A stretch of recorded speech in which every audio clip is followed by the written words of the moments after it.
सरकार पर जमकर बरसी भारतीय किसान यूनियन अजगर के धरने में बुलंदशहर पहुंचे प्रदेश प्रभारी पवन गुर्जर।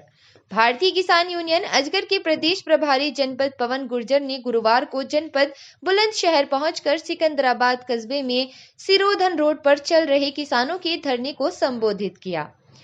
आपको बता दें कि बुलंदशहर जिलाध्यक्ष बिन्नू आधाना के नेतृत्व में क्षेत्रीय किसानों की समस्याओं को लेकर धरना प्रदर्शन चल रहा है, जिसमें NH 91 को NH 235 से जोड़ने वाले चौराहों पर एक पुल का निर्माण कराया जाए ताकि हर रोज होने वाले हादसों से बचा जा सके व पुल के दोनों तरफ सर्विस रोड बनाने की मांग की गई है।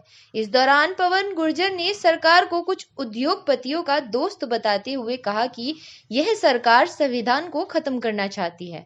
उन्होंने कहा कि ऐसा लगता है कि किसानों को पूरी तरह से बर्बाद करने का फैसला मौजूदा सरकार ने ले लिया है। उन्होंने कहा कि हाल ही में हुई कैबिनेट की मीटिंग में गन्ना मूल्य न बढ़ाकर इन लोगों ने साबित कर दिया है कि ये सरकार सिर्फ कुछ गिने चुने उद्योगपतियों की सरकार है। खबरों में फिलहाल इतना ही। देखते रहिए जनतक आवाम की आवाज। मेरठ से सब एडिटर गोहर अनवर की रिपोर्ट। चैनल को सब्सक्राइब करना ना भूलें। देखते आ रहे, हमारे गांव में भी आसपास में मुस्लिम रहते आ रहे, पूरे देश में मुस्लिम रह रहे। आज ऐसा माहौल पैदा कर दिया कि हिंदू मुस्लिम को गाड़ी में देखा है तो ऐसा लगा भाई आतंकवादी जा रहा, और मुस्लिम हिंदू को देखा है तो उन्हें लगा, और हिंदू मुस्लिम को देखा है तो उन्हें लगा। ऐसी स्थिति इन लोगों ने पैदा कर दी है। तो इसलिए अगर इस देश का भविष्य आप हम सब लोग चाहते हैं तो ऐसे लोगों को भगाना होगा, और भगाया जाएगा वोट की ताकत से। अब ये आपको सोचना है कि देश के और बच्चों के भविष्य को बनाना है या इनके जो साथी और इनके पूंजीपति दोस्त हैं। मैं तो अपने प्रधानमंत्री को हमेशा कह भी देता हूं कि हमारे प्रधानमंत्री कुछ गिने चुने उद्योगपतियों के गुलाम हैं। अक्सर मंच से कहता हूं क्योंकि ये बात सच्चाई है। आप देख लो, सारे गुजराती उनके दोस्त हैं। यहाँ तमाम तरह के ठेके टेंडर चल रहे हैं। बताओ कौन सा उत्तर प्रदेश का किसान या उसके परिवार का आदमी काम कर रहा? सब वो आ रहे, कर रहे, कमा रहे, ले जा रहे हैं, वो ही प्लान कर रहे हैं। अभी अडानी के लिए इतनी बड़ी जो ट्रैक बनाया है, वो उसी अडानी के लिए जो भगोड़ा घोषित होने वाला है उसके लिए ट्रैक बना दिया पूरा। बताओ, और तुम्हारे हमारे लिए एक रेल की पटरी, एक पुल नहीं बना सकते? उसका बजट नहीं है इनके पास। गड्ढा मुक्त उत्तर प्रदेश की बात करते हैं, उसके पैसे नहीं है इनके पास। खैर, समय कम है, बात बहुत लंबी है। फिर कभी मौका मिलेगा आप सबके बीच में आने का, कभी सौभाग्य मुझे प्राप्त होगा तो मैं निश्चित आऊंगा और आकर के अपने विचार आपके बीच में रखूंगा। बहुत बहुत धन्यवाद। जय हिंद, जय भारत, जय जवान, जय किसान, जय संविधान। और आप सब बुजुर्गों के चरणों में फिर से सर झुका, जिसमें हमारा और आपका पैसा रखा हुआ है। ये बड़े दुर्भाग्य की बात है। ये सोचने की बात है, जब वोट देने का नंबर आता है तो आप और हम धर्म जाति के आधार पर वोट करते हैं। हम ये नहीं सोचते कि हमारे क्षेत्र में किस विकास की आवश्यकता है। हमारी जो प्रजाति है, जो हमारी आने वाली नस्लें हैं, जो हमारे युवा हैं, उनको रोजगार की आवश्यकता है, उनको नौकरियों की आवश्यकता है, उनको काम और धंधे की आवश्यकता है। आप जानते हैं, हम जानते हैं कि पश्चिमी उत्तर प्रदेश मुख्यतः जो है गन्ने की खेती पर आधारित है। पूरा पश्चिमी उत्तर प्रदेश गन्ने की खेती पर आधारित है। लेकिन ये सरकार इतनी निकम्मी है और किसानों से मैं तो कहता हूं ये दुश्मनी रखती है। गन्ने का 1 रुपया भी इन लोगों ने बढ़ाया नहीं। अभी जो बजट इन्होंने कैबिनेट में पेश हुआ था, 1 रुपया गन्ने के मूल्य पर नहीं बढ़ाया। आप हम जानते हैं जिस समय सरकार प्रदेश और देश में आई थी उस समय गन्ने का मूल्य क्या था और उस पर लगने वाली लागत, चाहे वो खाद बीज की बात हो, चाहे पेट्रोल डीजल की बात हो या तमाम तरह के अन्य उर्वरकों की बात हो, वो एग्जैक्ट डबल कर दिए गए हैं। और गन्ने पर इन लोगों ने मात्र 20, 30, 50 रुपए बढ़ाने का काम किया है। तो ये बड़े शर्म की बात है। दूसरी तरफ आप और हम देख रहे हैं, ये सरकार किसानों को फ्री बिजली देने की घोषणा कर रही थी और आज यही सरकार उनके नलकूपों पर ये नहीं चाहती कि किसानों का हित हो। ये हमेशा किसानों का अहित करना चाहती है। ये चाहती है कि आप हम सब लोग ना पढ़े, ना लिखे, ना शिक्षित हो, ना संपन्न हो। जो संपन्न होगा, शिक्षित होगा, वो विरोध करेगा। ये चाहते हैं कि लोग अनपढ़ रहे, स्वास्थ्य और शिक्षा से अछूते रहे, ताकि इनकी तानाशाही और इनके शासक और सत्ता ऐसे ही हिंदू, मुस्लिम और धर्म और जाति के नाम पर चलती रहे। विषय तो बहुत लंबा है। आने वाले चुनाव तक अगर प्रत्येक दिन मैं आपसे चर्चा करता रहूं तो भी इनकी कमियों को मैं आपसे गिना नहीं सकता। जिस दिन से सत्ता में आए हैं 2014 से लेके आज तक एक भी चीज में बढ़ोतरी नहीं हुई। अगर बढ़ोतरी हुई है तो इनके साथियों, इनके दोस्तों की संपत्ति में उनकी कई कई लाख गुना संपत्ति बढ़ गई। हमने देखा, हमने ये पढ़ा कि 2014 से पहले अडानी मोदी जी को जहाज में उड़ाया करते थे और आज मोदी जी अडानी जी को जहाज में उड़ा रहे हैं। देखो कहां पहुंचा दिया। क्यों उनके लिए ईडी आईडी नहीं बनी? इतना बड़ा घोटाला बैंकों से ये करते हैं। बैंकों के पास हमारा और आपका पैसा है। सारे किसानों, आप देख लो कितने मील हैं, मीलों पर दुनिया भर का पैसा किसानों का पड़ा है। ये बात करते थे कि ये ऐसा युग है, IT युग है, हाई-फाई युग है, एक बटन दबाते ही पेमेंट। जब ये पेटीएम और फोन पे चला सकते हैं तो क्यों नहीं किसानों के गन्ने का भुगतान बटन दबाते ही कर सकते हैं? ये पर्ची आई और उस पर मीटर लगाने का काम कर रही है। ये बड़ा गंभीर विषय है मेरे बुजुर्गों, मेरे नौजवान साथियों, ये बहुत बड़ा विषय पूरे प्रदेश में चल रहा है। ये मीटर लगा रहे हैं। अब किसान अगर विरोध कर रहा है, इसी तरह की एक घटना अध्यक्ष जी हमारे क्षेत्र में हुई, हमने उसकी समस्या का समाधान भी कराया। कुछ किसानों ने हमारे यहाँ मीटर उखाड़ के और शांतिपूर्वक तरीके से बिजली घर में जमा कर दिए, लेकिन इन लोगों ने उन्हें रात भर थाने में बंद करवाया और उन पर मुकदमा कर दिया। लेकिन हमने कह दिया वहाँ प्रशासन के लोगों से, वहाँ संबंधित अधिकारियों से कि अगर इन्हें सुबह 11 बजे तक नहीं छोड़ा तो इसका अंजाम क्या होगा आप ध्यान रखना। पूरी हरी टोपी और पूरा किसान पूरे मेरठ जिले को चारों तरफ से घेरने का काम करेगा। उन लोगों को छोड़ दिया गया और मुकदमे भी जल्द वापस होने का आश्वासन है। तो आप और हम लोग, अभी हमारी बहन पूनम पंडित जी भी बता रही थी, यूनियन का मतलब होता है एकता, संगठन, संगठित। और सरकारें अगर किसी से डरती हैं तो वो उससे डरती हैं जो लोग संगठित होते हैं। जहां संगठन होता है, जहां एकता होती है, जहां एक आवाज पर हजारों लोगों को कारवा निकल जाता है तो सामने वाला चाहे कोई सा भी विभाग हो, कोई सी भी सरकार हो, उसे झुकना पड़ता है। ये ताकत थी आप सबकी किसानों की, जो ऐसी तानाशाह सरकार, जो ऐसा शासक जिसकी हिटलर की तरह गर्दन न मुड़ती हो और उसने तीनों काले कानून वापस लिए, ये आप सबकी जीत थी, ये आप सबकी ताकत थी। तो वाम तरह के शब्द दे रहे हो और वो लोग खालिस्तानी थे, पाकिस्तानी थे, तो आप उनके सामने झुके। इससे बड़े शर्म की बात और क्या हो सकती है? ये शर्म की बात थी। क्यों झुके? जब आप उन लोगों को इस तरह से उल्टा सीधा बोलते हो तो इनके न लगाम है, न कोई ऐसी इनके पास चीजें हैं, ना इनकी जो सरकारें चल रही हैं वो आपके और हमारे हित में है। क्या इस विधानसभा में विधायक नहीं है? क्या इस क्षेत्र में लोकसभा में सांसद नहीं है? क्या वो इस पुल की मांग संसद में नहीं उठा सकते? उनके लिए मिनटों सेकंडों का काम है, लेकिन मजबूर होकर आखिर किसान को, मजदूर को, नौजवान को धरने पर बैठना पड़ रहा है। कितना कीमती समय आपका हमारा ये लोग बर्बाद करा रहे हैं। क्यों ये लोग नहीं सोचते? लेकिन मैं तो आप सबसे हाथ जोड़ के निवेदन करना चाहता हूं कि जिस भी पार्टी या सत्ता की सरकार को चुनो, उसके विचारों और अपने क्षेत्र के विकास और इस देश के भविष्य, क्योंकि जो भारत देश है वो दुनिया का सबसे बड़ा लोकतांत्रिक देश है, लेकिन ये सिर्फ किताबों में रह गया।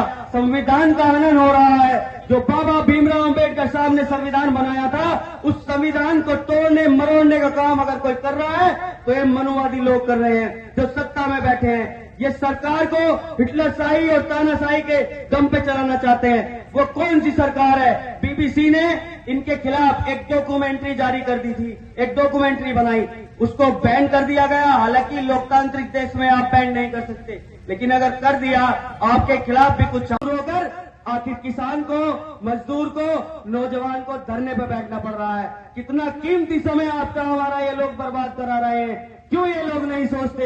लेकिन मैं तो आप सबसे हाथ जोड़ के निवेदन करना चाहता हूं कि जिस भी पार्टी या सत्ता की सरकार को चुनो, उसके विचारों और अपने क्षेत्र के विकास और इस देश के भविष्य, क्योंकि जो भारत देश है वो दुनिया का सबसे बड़ा लोकतांत्रिक देश है, लेकिन ये सिर्फ किताबों में रह गया।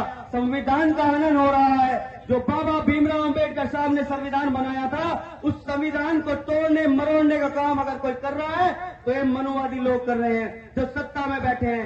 ये सरकार को हिटलरशाही और तानाशाही के दम पे चलाना चाहते हैं। वो कौन सी सरकार है? बीबीसी ने इनके खिलाफ एक डॉक्यूमेंट्री जारी कर दी थी, एक डॉक्यूमेंट्री बनाई, उसको बैन कर दिया गया। हालांकि लोकतांत्रिक देश में आप बैन नहीं कर सकते, लेकिन अगर कर दिया, आपके खिलाफ भी कुछ छापा, तो आप उनके यहाँ इनकम टैक्स का छापा लगवाओगे।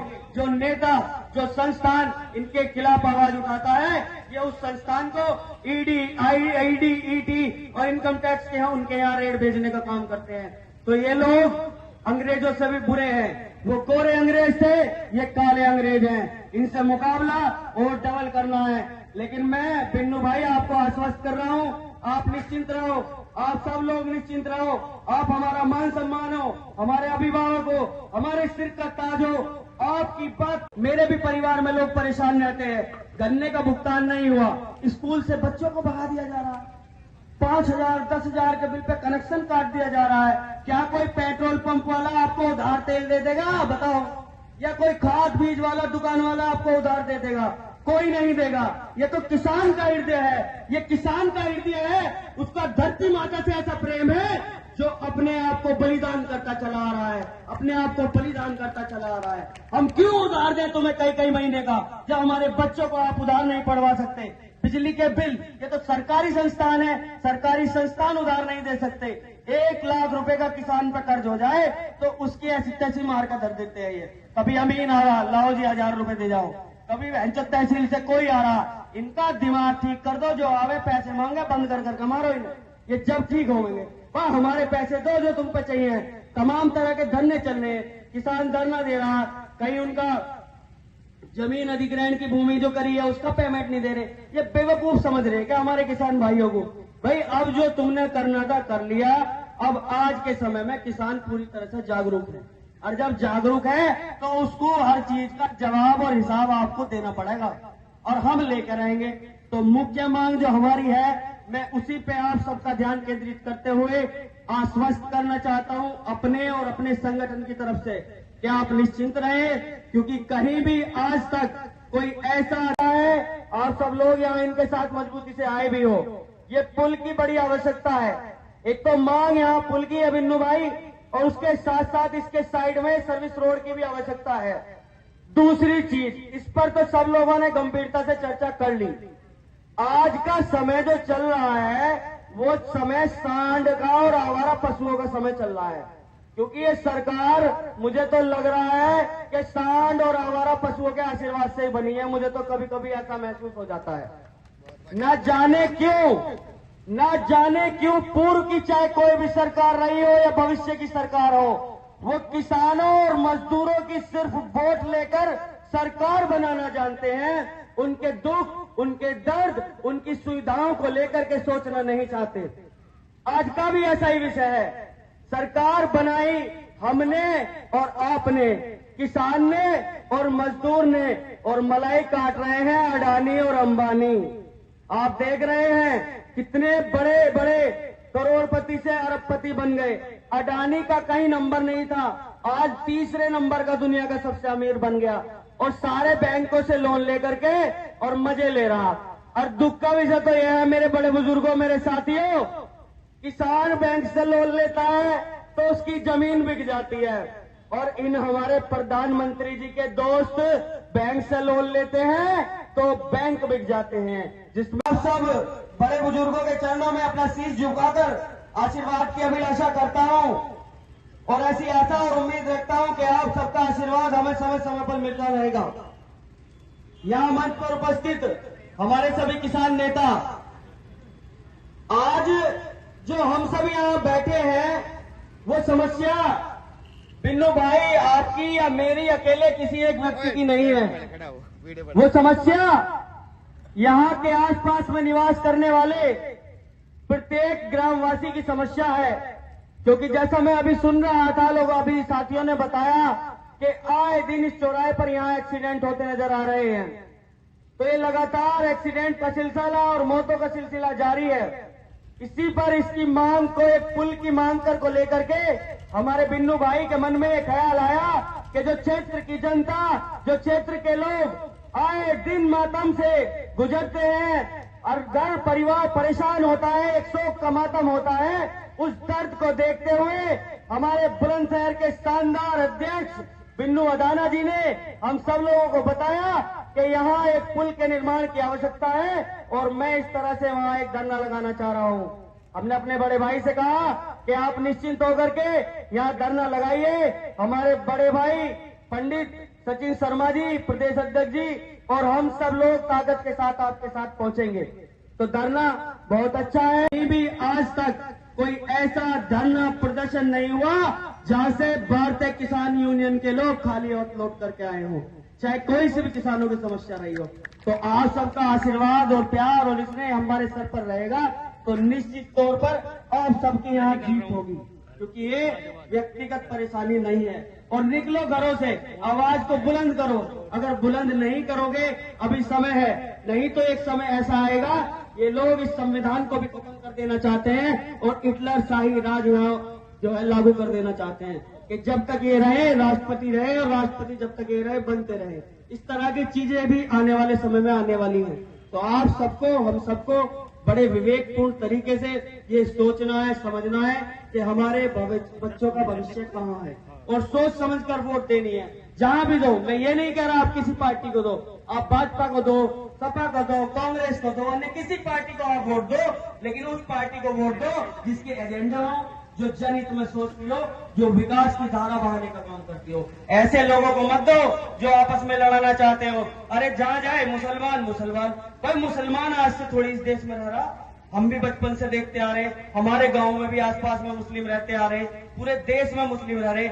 आज ऐसा माहौल पैदा कर दिया कि हिंदू मुस्लिम को गाड़ी में देखा है तो ऐसा लगा भाई आतंकवादी जा रहा, और मुस्लिम हिंदू को देखा है तो उन्हें लगा, और हिंदू मुस्लिम को देखा है तो उन्हें लगा। ऐसी स्थिति इन लोगों ने पैदा कर दी है। तो जाति और धर्म की, कभी महंगाई और बेरोजगारी के बारे में बात नहीं करते। देश में इतनी बेरोजगारी और महंगाई बढ़ती जा रही है।